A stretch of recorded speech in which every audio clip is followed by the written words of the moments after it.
the best experience as a rugby league player is running out in the Queensland jersey at Suncorp Stadium. And Hunt goes himself as he can, and he picks up another one.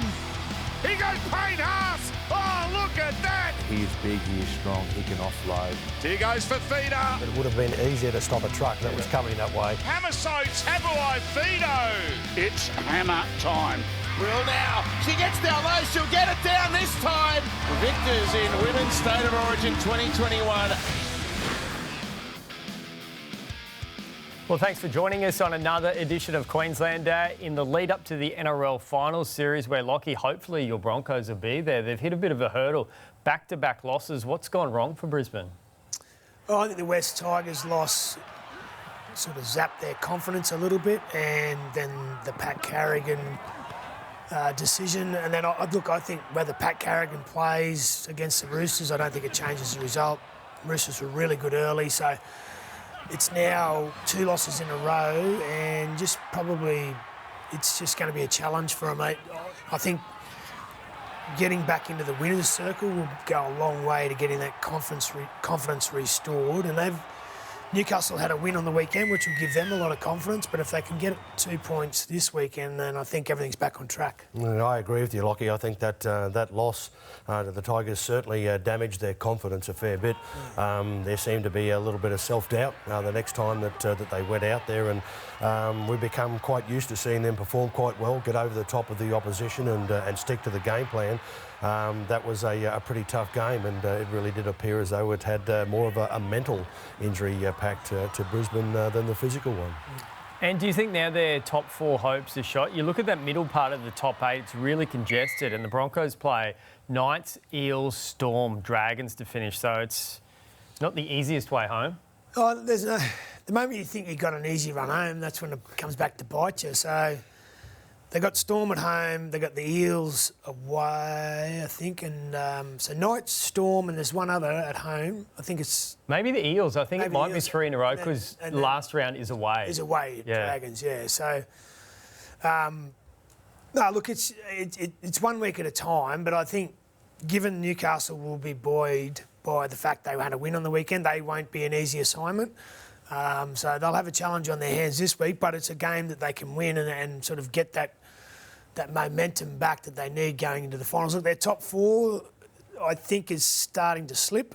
I think they play finals. I don't think Canberra can catch them on the ladder, but I think the top 4 is starting to get a bit of a long shot now. Yeah, well, look, I've got to say that 12 months ago, Eels and Storm, I think you pretty much would have said they'll be doubtful games for the Broncos. The Storm, they've lost their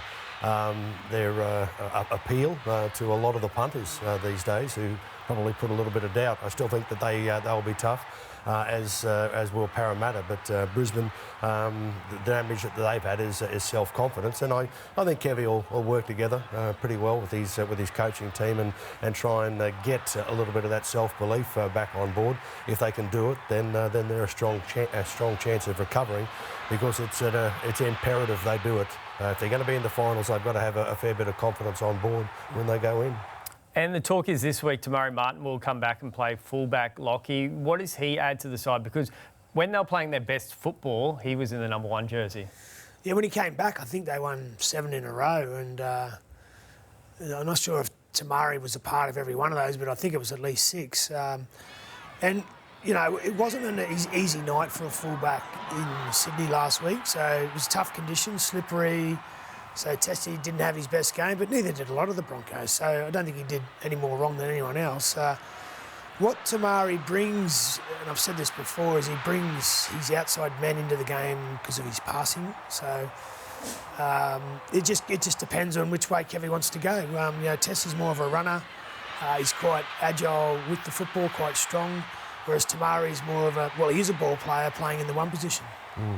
And provides a fair bit of support as well when he's on the trail carry. But it's a big decision coming up, and certainly it's almost one of those games, one of those occasions where you say, could it be for each and every game we're going to make a decision? I think Kevy will love to dangle the carrot in front of both of them, try and make them both work extremely hard and impress to a level that they deserve that selection. So I'm glad it's him making that choice and no one else. And 4 weeks to go now until the finals. Do they really need to knuckle down on their spine? Because they've chopped and changed it a fair bit. It looks as though Adam Reynolds and Ezra Mam are the halves going forward, but also not just the fullback, they've chopped and changed their hookers a fair bit as well. Yeah, well, the hooker stuff was due to injury a little bit, but the fullback, well, that was due to injury as well. But, I guess they're all becoming available. So, yeah, I've always said a constant spine brings consistency. So in an ideal world, Kev can pick the spine now that he wants to go into the finals with it and stick with them. And whoever's playing hooky and dummy half, that's an extremely important role. They're responsible for the creativity around the ruck. Every now and then having a go himself, trying to make sure that he makes the most of the opposition defence, gets over the top of them. So I'm sure that it'll be really studied quite extensively by Kev, because he realises the importance of those positions. And still 3 weeks to go until they get Pat Carrigan back. Did we underestimate the value of him being out? Look, he brings a lot of energy with the football, and in particular without the football. There's no doubt we missed him. I don't think his, if he played, whether the result changed. The Roosters was just too good on the night. They started too strong. But, I think Kobe Hetherington, I think it's an opportunity for him to really step into that role and show his leadership credentials and his ability to be able to play a similar role to what Pat brings to the team. Yeah, and I think that, certainly Carrigan's performance, you couldn't have said it any better, Adam. I thought it was one of those opportunities where you're looking for somebody to always be in the volunteer position when times are tough, and that's when Carrigan seems to do a whole pile of his work. They were doing it a little bit tough, and certainly the game wasn't going the Broncos' way, so it was very tough to make a judgment on those players, but certainly you do realise your best players when they're no longer with you. Yeah, he does a lot of talk behind the scenes that you don't really notice. I think there was one game where he was mic'd up, and he's almost like the captain of the forward pack, essentially. Yeah, you need a leader of both, because the backs don't really get respected by the forwards, vice versa. So you sort of need a leader of each team.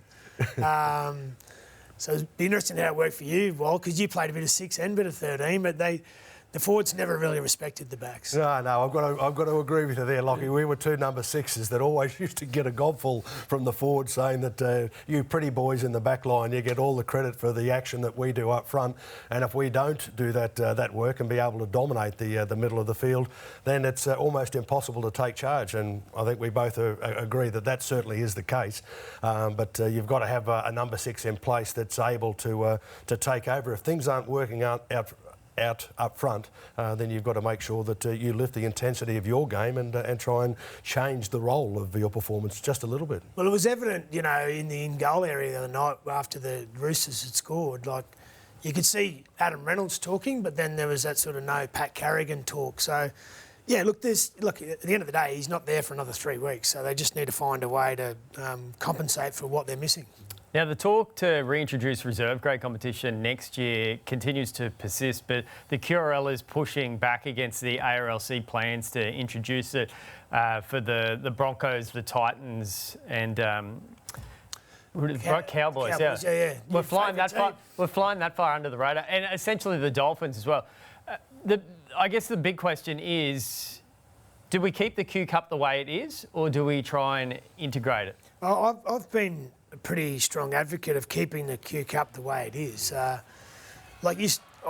might much prefer. It obviously, I guess, is a better outcome for the New South Wales club, but for Queensland clubs, there's no reason why. Because what you'll do is you'll suck all the best players out of the Q Cup and put them into those 4 Queensland NRL teams and ruin the competition. I remember coming and playing in the under-18s at the Broncos when I first came down. There was the Broncos under-18s and the Crushers. And we'd put 60 on every team every week. The only time we'd have any competition was against the Crushers, and we'd still beat them by 30. So I think... It wasn't good for the development, I guess you're saying there too. But what it does is it takes the prestige away from playing for those Q Cup clubs. I've always said that, you look at the EPL in England, you've got the 2nd division over there. People still aspire to play for those clubs. Yep. And I think that's where we need to get to here, is those clubs that are in our Q Cup, they need to be aspirational for the players that come from those regions. And if they make it there, then they become a feeder for the NRL clubs. So, you know, like if you look at the Cowboys, like you got the Townsville team, the Black Hawks, and then you got the Northern Pride. Yeah, and the Cutters from And the Cutters. So, what, you know, they just feed into there, and then, you know, there's plenty of teams in South East Queensland that can then feed into the other 3 NRL clubs. And I think we've all had the opportunity to watch a lot of those games. Certainly, you know, the competition that goes on between those 3 sides is enormous. They hate each other. Yeah. So they guarantee that there is going to be a future for the game in all those areas. Take it away from them, and I think you really make life very tough for rugby league in the bush. Well, there's a lot of history there in those clubs too. Like, I mean, you know, South Magpies, they're still there. They were out, then they come back. But, you know, you got Norse, Redcliffe, Wynnum Manly, you know. It'd be good to see Valleys come back one day. Well, but there's so much history there. Like, you run the risk of losing that if you do this. Yeah, I'd love to see Valleys back. I've had the opportunity to watch my daughter playing for Valleys in the women's competition, but it was a very famous club that was there, you know, right from the day that rugby league was first introduced in Brisbane. And you know, a lot of people say that it doesn't have a lot to do with who they support in the game or how strong that they do. Well, I think that's a little bit false that they do. If they can find that there is that part of history that they can align themselves to, they'll support rugby league until the day they die. and it's a proven pathway too. Like, I'm lucky enough, I cover it every Sunday for the broadcast game. You see, like, a young kid will get presented with a North Devils jersey and they'll know Billy Slater, Cameron Smith, Greg Inglis wore that before they got to the NRL. Someone in Wynnum would wear the 6 that Wally Lewis used to wear. Even like a few years ago, Kurt Capewell was undiscovered, won a grand final for the Ipswich Jets. All of a sudden, he's a State of Origin player. So it's a proven pathway. So I don't think we need to alter it in Queensland. At the moment, the Broncos feeder clubs are North, Wynnum, and South. So they get those jerseys and they look at the history of the jersey, but then they also know that they're one step away from being a Broncos NRL player. And Ezra Mann's perfect example of that, debuted for South Logan last year. Now he's their number 6. And you'll take away the dreams of a lot of rugby league champions of tomorrow.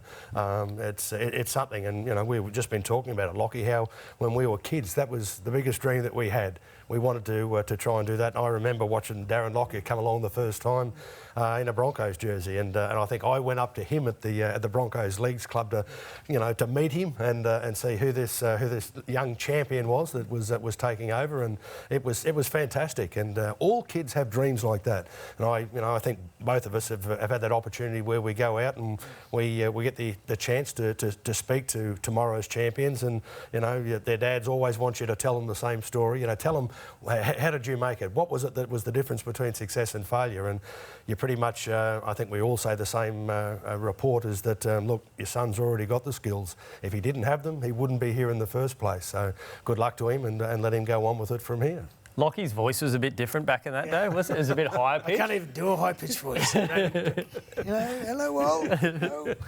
I think there's a great one in the Super League grand final at the end of the game. If you get on YouTube later, Google Lockie's interview from there. It's very different voice. But let's head up north to the Cowboys. Interesting interview Tod Payten did over the weekend. Said when he first arrived at the club as an assistant coach back when Paul Green was in charge, him and JT didn't really see eye to eye when JT was still playing, but that's obviously changed now when JT's on his coaching staff. I guess, does that highlight, you know, he's become a good man manager, Tod Payten? Well, I think it means he puts team first. Like if, I don't know what the reasoning, maybe because Jono was still stinging from the 2005 grand final, I don't know, but you don't know the reasoning from behind the tension at the start, but obviously they worked that out, and you know, they've obviously got a relationship now. Otherwise, Todd wouldn't have, you know, hired him as what's his, like a specialist coach? Yeah, I think he's like the halves coach. Yeah. So you know, if he and Todd, Jono and Todd weren't seeing eye to eye, then you know, I guess Todd. The reason why Jono's there is Todd's put team first. He wants his halves to get better. Yeah, and I think Todd probably is one of those coaches when most people looked at him the first time, they thought, oh, he'll be a front rower's coach, just tell him to hit it up and do things the way that they have in the forwards. But I think you know, he really has been quite expansive in his view of the game, and been quite prepared to change his mind on a couple of occasions. But certainly his performances in charge of the Cowboys have impressed virtually everyone. What's his best quality, do you think, as a coach? Yeah, I think you know, I remember when he sort of his first year as head coach was last year, isn't it? Yeah, last year. Last year, and he definitely kept referring to the fact that when we play like we need to play or play our style of football, you know, we'll be winning more. And you could see that the way he wanted to play was a bit different to the way they had been playing, and that took a little while to transition into. But once they got to that point, they saw the results and the way they went. So for mine, I think it's actually getting them. You know, as the man management's obviously a big part of it, but he's obviously got a lot of nous around the tactics of the game and what they're doing now. And the other thing he did too was he benched Tamalolo. We took a lot of time away from Tamalolo. So some big, bold calls.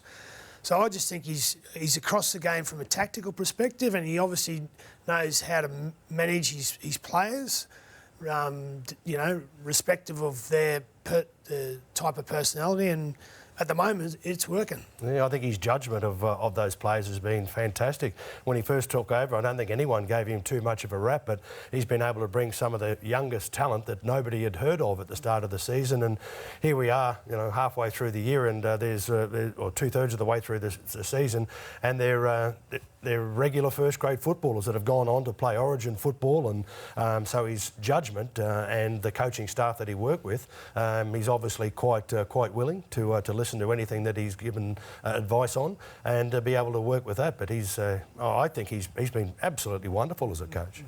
Now, we can't leave without touching on the biggest topic of the week. Ricky Stuart back in the headlines for his comments on Jamin Salmon, the Panthers playmaker there. Our mate from down in Sydney, Paul Gallen, has suggested, you know, getting the coaches in front of the media straight after full time contributed to this Ricky Stuart drama. Do you believe in that? And as someone who attends the press conferences most times, they're usually very boring, and a lot of the times they happen after 45 minutes or an hour after full time. So it's not as if it's straight after full time, but do you think that contributed? Oh, look, we know Ricky's a passionate person. And at times it can ball over. We've seen it in the past. He'd been quite good the last sort of 18 months with, I hadn't seen a chair kicked on the sideline for a while. He looked like he'd mellowed out. But it's just, I think the press conference, everyone gets, you know, sometimes they televise it, you know, I look at it in the AFL, sometimes they're quite enlightening watching them, you know, and the passion, whether you've won or lost, is actually quite good to see. It's a slip up from Ricky on the wrong, you know, it's the wrong part. So I think changing the system based on what happened there, I think that would be wrong. I think it's just a mistake by an individual that not too many others will make. Yeah, I think he probably feels responsible for it. He wishes that he didn't do it, I think. And he'd probably, you know, sort of see it as just one of those moments. Mood plays an enormous role in rugby league, whether you're on the field or off, and certainly as a coach, having been there before and one that didn't do very well at all, I know the frustration that you go through and some of the things that you're asked, and having been involved in with journos through the years as well, you know that they're trying to come up with a good story, something that's going to be you know, headline on the news in the sports department or on the back page of sport that's controversial.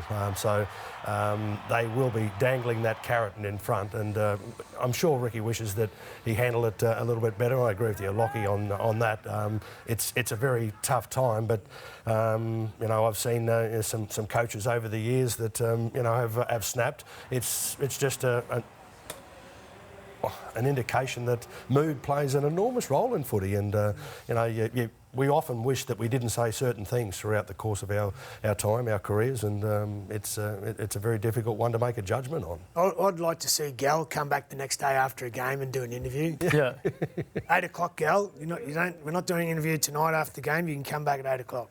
Yeah, logistically, that would be a nightmare. But a lot of the times, Lockie, you sat next to Wayne Bennett during post-match press conferences. Heading to the presser, did you have a game plan or workshop, what you were going to talk about? Or he probably told you what to say?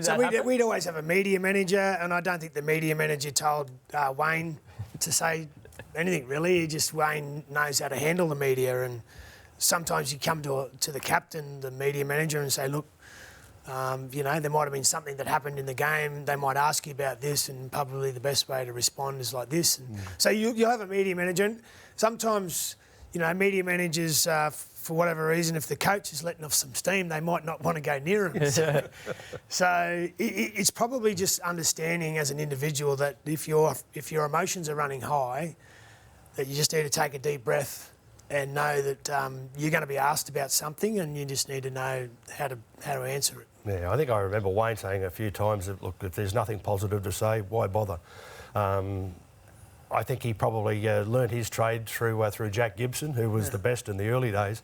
And Wayne came forward then and admitted that he went and lived with Jack for a while, spent some time with him, and he used to try and model his coaching around and what Jack would have done in the same circumstances, but later said that it might not have been totally what he would say, so it was just better off to say whatever came into his mind. And he was also very careful in his delivery. He'd have that 4 or 5 seconds wait on the think of, okay, is this the best thing I can say, or is this what I want to say, or what I should be saying? And he's gone on to prove himself that he handles it quite well, and he's in pretty much total control of the media every time he deals with them. Yeah, another thing we get to look forward to next year for us journos, dealing with Wayne Bennett again. We had a year off. So you guys are going to have to go out to Redcliffe now and do the presses. They could last 1 or 2 minutes with Wayne's short responses. But, just finally on that one, we're filming the show before a potential suspension's been handed down. Do you think that's the right move for Ricky Stuart? Talk that it's only going to be one match, and in future, should coaches be suspended rather than fined? Does it have more of an impact to miss a game? Yeah, look, I definitely think so. I reckon, if coaches have stepped out of line, like player has, and they get suspended, the player gets suspended, then why not do that to a coach? I mean, we've seen it. We've seen it with COVID, that an assistant can step up and take the role for a week. But look, you set a dangerous precedent, or you got an opportunity here to just sort of nip this in the bud. Again, Ricky's put his arm and said he made a mistake, but he's going to have to pay a penalty. And then that way the NRL says, well, look, this ain't something we condone, and this is going to be the penalty. And if anyone else steps out of line, if you're a player or a coach, well, you're going to face the same thing. Yeah, that's totally right, Lockie. I mean, most of the fines are, 10, sometimes 20 grand, and the coaches, I don't think they're going to pay them anyway. It'll be the club that pays them. So, if there's a very heavy fine that comes on, and and they're put out of the game, hard to see a reason why you'd suspend a coach so that he couldn't take part in it, but certainly gives him time to think about it. Yeah. Yeah, I don't think they'd be sitting on the sideline all that comfortable with that in front of them. So that may force them to just be a little bit more thoughtful about it. But sometimes, that short period after the game where they walk into the dressing shed, they haven't had time to sort of think, okay, this is the things I'm going to say. I know I'm going to get asked about this, and I'm sure that we both remember that the coach would say something to you about don't say anything about this, or don't say anything about that, choose not to say it. You can make a no comment, which is suggestive of what Ricky should have said in similar circumstances. How good would it be if Channel 9 had a camera in Ricky Stuart's living room just watching him watch the next Raiders game? Yeah. That'd be almost better to watch than the game. Well, if he gets, I don't know, hypothetically, if he gets a week, he's probably not allowed to have any communication. Yeah. It'd even be even better viewing watching that. Just sitting in a park, waiting for the result to come, getting a text message on his phone. Oh. Make sure you stay tuned. Channel 9, we've got footy now Thursday, Friday, Saturday and Sunday in the lead up to the final series. And your home, of course, wide world of sports.